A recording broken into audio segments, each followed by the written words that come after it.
Hello mga kabibig! Welcome back sa ating bagong YouTube channel. Ito ang pinakamaingay nga YouTuber sa lahat ng YouTube. Ako si Kabibig, maglabak-labak na down with evidence. Grabe ang pagmura ni VP Sara. Pero in fairness, social. Social ang pagmura ni VP Sara dahil sa isang, ano tawag dito, celebration. I think graduation na kung saan naimbita si Pangulong Bongbong Marcos at VP Sara. That time, not feeling well si VP Sara, ramdam niyang kinulam siya, pero pumunta siya. It's because graduation ito ng mga pinakamagaling na mga estudyante. At ito pala ang nangyari kabibig. Grabe. Sinasalaysay ni VP Sara kung gaano kabastos at pinahiya ni Pangulong Bongbong Marcos ang isang estudyante. Nako, grabe na no. Ano kayang naramdaman ng bata no ng after na parang ininsulto siya ni Pangulong Bongbong Marcos? Nawalan ano ba, nahihiya ba siya or does it gives reaction or strong reaction or ano kaya nangyari sa batang ito? Kaya na-share ni VP Sara itong nangyari sa bata. It's because dito niya nakita sobrang toxic na, sobrang hindi na maganda ang nangyayari ngayon sa BBM administration. Ito yung sign na hinihintay ni VP Sara para kumawala kay Bongbong Marcos, mga kabibig. And I think napanood nyo na ang interview, press ko ni VP Sara kanina at meron siyang ibinahaging kwento sa isang estudyante na tanging gusto lang ng estudyante ay hindi naman makahingi, kundi maka-experience ng regalo galing sa ating Pangulong Bongbong Marcos. Ang nangyari kabibig ay eto na. Grabe. Bulgaran kung bulgaran na talaga. Ito ang nangyari. Ito ha. Ito yung shinare ni VP Sara.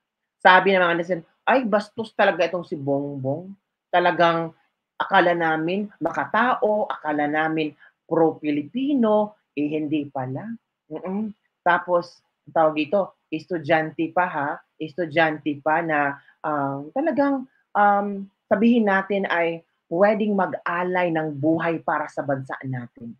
So makinig tayo kabibig ha, pakinggan natin ito. Sama kami, katayo kami, and merong isang graduate na, alam nyo, para sa akin, there was some sort of inappropriateness sa ginawa ng bata. Pero bata ito eh. So ikaw din, meron ka din dapat sana sigurong pag-intindi kung saan nanggagaling yung bata. And ang reaction mo, ang response mo, should be so that the child will learn a lesson. So meron isang graduate. Sabi nung graduate, Mr. President, can I have your watch ito siya. as a graduation gift? And narinig ko, sabi ako, di ba? Narinig nung katabi ko. Narinig nung katabi ng katabi ko. But apparently, this guy, di niya alam kung ano isasagot niya. So ang ginawa niya, pinaulit niya sa bata. What did you say? So this time, syempre bata, hindi niya alam ba saan yung inulit ng bata. Louder this time. Mr. President, can I have your watch as a graduation gift? Nasagot niya, why? Why will I give you my watch? Oh my goodness. At that point, may sakit na ako. I wasn't feeling very well. Nandun lang ako, nakakatayo ako doon kasi may gamot ako. Gusto ko tanggalin yung ulo niya ba? Hala, grabe no? Grabe ka bastos ni BBM. Parang wala siyang anak ba? Well, alam naman si BBM. Mula sa mayayamang pamilya. O natural, hindi yan mafe-feel.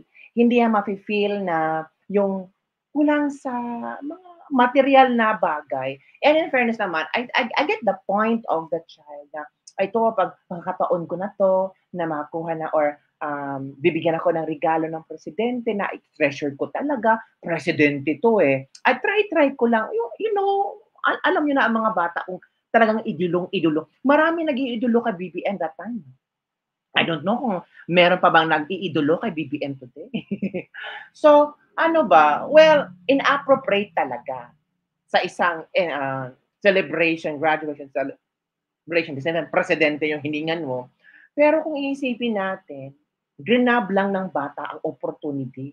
Once in a lifetime to eh. That time talaga, ang pwede niyang makausap ang presidente. You know, kung ako din, chance mo to makausap. Try ko, baka pagbigyan ako ng presidente. Malay mo, ito yung pinakamalaking regalo na ibibigay niya. You know, pagiging, ang tawag dito, souvenir sa akin na graduate ako at ang presidente talaga nagbigay ng regalo and knowing these are our protector, our, tawag dito, magbibigay ng security sa Pilipinas. Pero ibang reaction, why should I give you my watch? Grabe! Panoorin na ulit natin ha. Baka sabihin yung gawa-gawa ko lang. Panoorin natin ito. I don't know kung sino dito ang, I don't know kung ano ang yung pakiramdam. Baka yung iba is parang nauuihan lang. Baka sabihin, nabash yung ang bata. Pero try to put your shoe on the shoe of the child. Yung parang innocente ka pa. Yung hindi mo pa alam kung ano ang kalakaran ng mundo. 'Di ba? O sige, again ha. Sama kami, katayo kami. And merong isang graduate na, alam nyo, para sa akin, there was some sort of inappropriateness sa ginawa ng bata. Pero bata ito eh. So ikaw din, meron ka din dapat sana sigurong pag-intindi kung saan nanggagaling yung bata. And ang reaction mo, ang response mo, should be so that the child will learn a lesson. Mhm. So meron isang graduate. Sabi nung graduate, Mr. President, can I have your watch as a graduation gift? And narinig ko, tabi ako, di ba?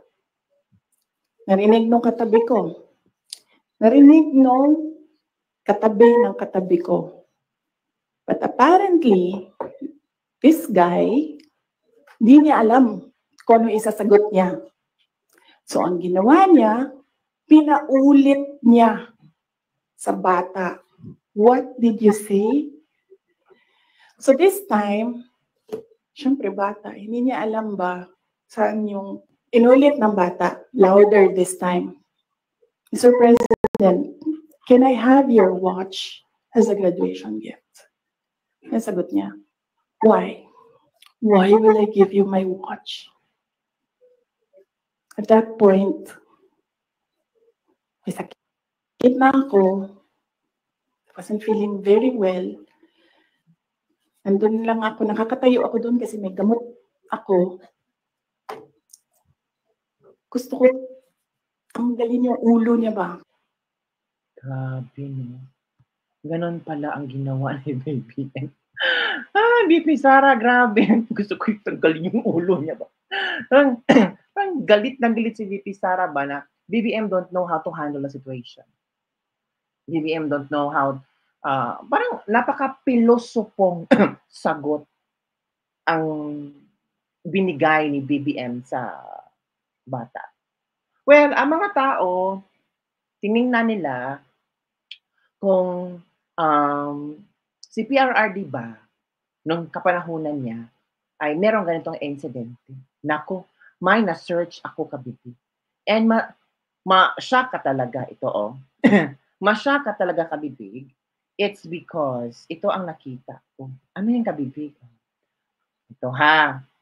Wait muna kabibig. May binigyan pala si PRRD ng isang watch. Oh! Ito, oh.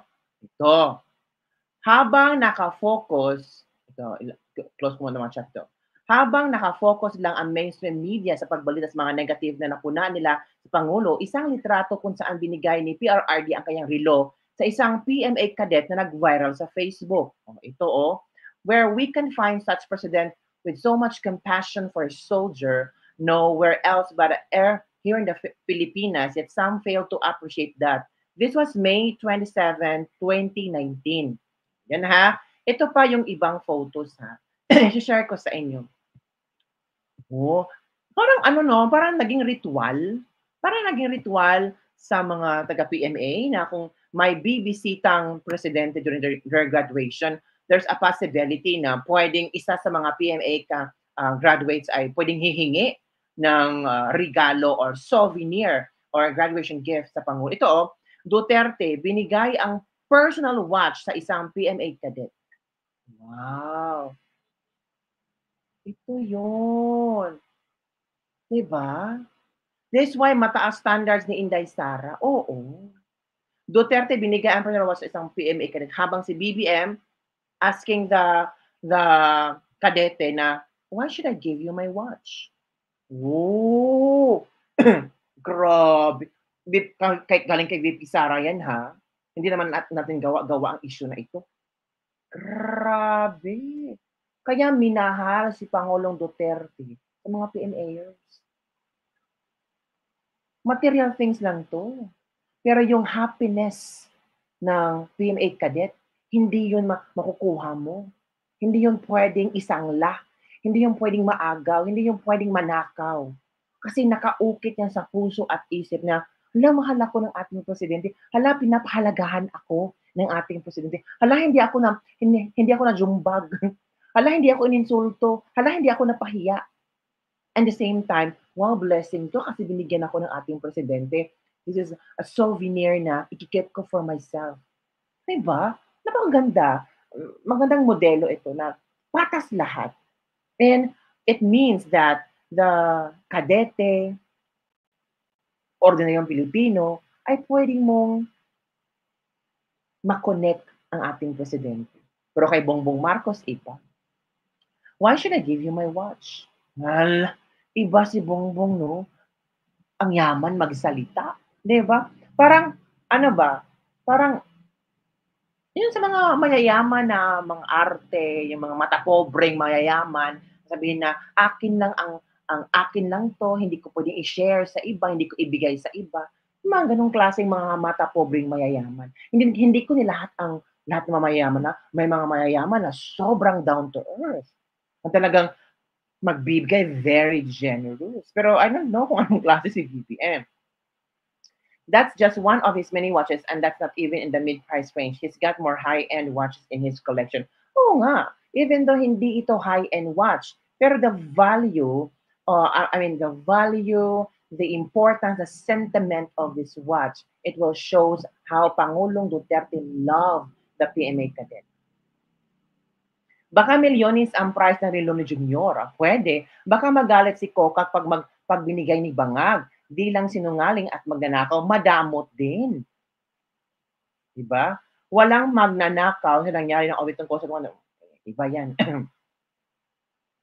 President, can I have your watch Parang ito as a graduation gift? Parang ito. And narinig ko, tabi ako, di ba? Narinig nung katabi ko. Narinig nung katabi ng katabi ko. But apparently, this guy, di niya alam kung ano isasagot niya. So ang ginawa niya, pinaulit niya sa bata. What did you say? So this time, syempre bata, hindi niya alam ba saan yung inulit ng bata, louder this time. Mr. President, can I have your watch as a graduation gift? Nasagot niya. Why? Why will I give you my watch? At that point, may sakit na ako, Wasn't feeling very well. Nandun lang ako, nakakatayo ako doon kasi may gamot ako. Gusto ko Galit si Sarah, oh. tanggalin yung ulo niya ba? Galing yung ulo.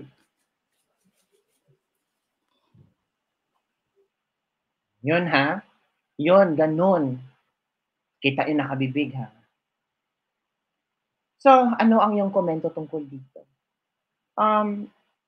I think, yeah, very inappropriate. Pero bilang isang pangulo ng bansang Pilipinas, ganun ba ang behavior mo? Ganun ka ba mag-respond sa bata? Pwede mo naman siyang, okay, I'll talk to you later. I'll give you another gift because this watch is very sentimental to me. Naman ganun estilo ba na naging father ka sa bata? Pero dito parang napaka-arrogante, napaka-elitista mo. Parang why will I give you my watch?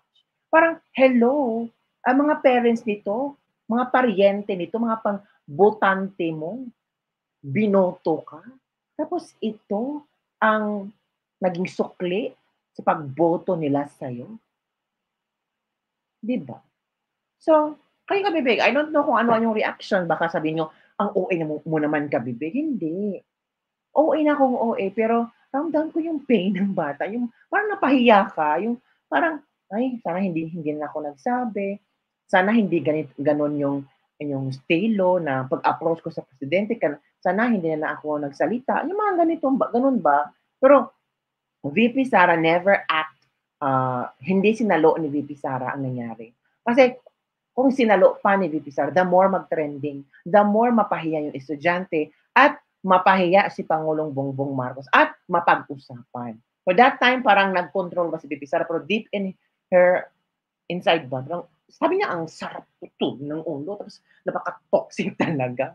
So that time, mga kabibig, yun ang eye-opener ni VP Sara na toxic na, hindi na maganda. Parang, maganda yung unang taon, pangalawang taon na parang, okay lang, we're united together, we know what plans that we need for to bring in the plate sa plato ng mga Pilipino. Pero ngayon parang iba, parang bastos na.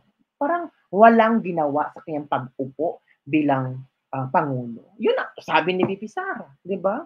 So ano ang iyong komento tungkol ito mga kabibig?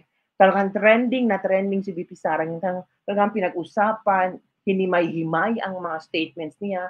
Tinitingnan kung ano yung mga pasabog ni VP Sara. And kung may pasabog man ang Congress, after ng pasabog ng Congress, papasabugin din ni VP Sara ang kanyang mga sikretong ibubulgar pa. Madami pa siyang sikreto kay Martin Romualdez, kay Liza Marcos. Yan at iba pa sa susunod na mga araw. And I'm sure excited din kayo. Nakatutok ang Pilipinas. Natural, knowing Filipinos are very chismosa. Mga lebak-lebak with evidence. So yun lang po kabibig. Don't forget to like, subscribe, and share this video. And shout out sa ating mga OFW dyan. Kalma lang kayo, kakalma lang kayo. Bye everyone. See you next time.